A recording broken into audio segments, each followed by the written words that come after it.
Abarai bekeombe gya clinical officers gose Kenya Union of Clinical Officers bararirie gochia gokora korobekana rituko ria Jumatano kubwatekana ne serikali kwanga gwikirania ukugania kwabo.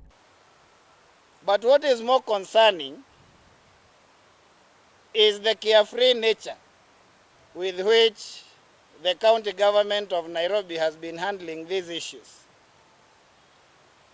We have sat on several occasions, but anytime we are about to finalize,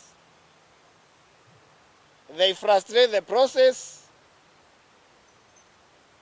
and they decide to take us through a circus. Bakorawa no munyakero gobo no murikyo monene ase kyombekyo nigo batebire buna no nyomugabana bwe county ya Nairobi Johnson Sakaja origete aba clinical officers bare ase konda aso moroberio permanent and pensionable nigo ataraikirania amagania abariereteira.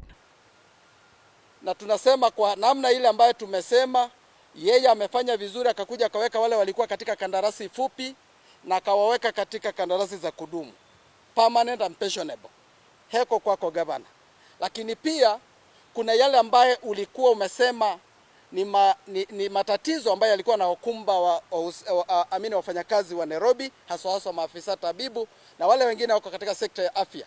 Ukasema ukija utayatatua kwa mwaka wako wa kwanza. Nafikiri miaka imeenda kadhaa na umetumia budget kadhaa na haujaweza kutimiza hayo.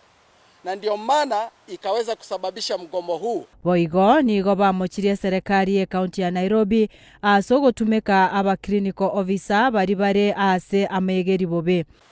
We know and what we can say here. Even the day ile siku yenye uliona yule kijana alikuwa amekufa kapelekwa Mbagathi, the person who was attending to that patient was an intern. They have been using intern as primary service providers. That is the truth. Instead of responding to the critical call for them to promote our people, they have resolved to mutilate our strike by using interns. Aba clinical officer abuo nigo babeire aso mugiro asegeka kya amatuko emerongo 53 na atatu korende bagosereirie gochia kugenderera onye amagania abo tagochia kuigwekana. Effective Wednesday, we are getting to the streets to demonstrate and show that we are dissatisfied with the way health is being managed, with the way clinical officers are being treated in this city, and we cannot wait any further. Our members are preparing to hit the streets running so that we demand especially implementation of the career guidelines for clinical officers that was ratified by the government last year, May 2024.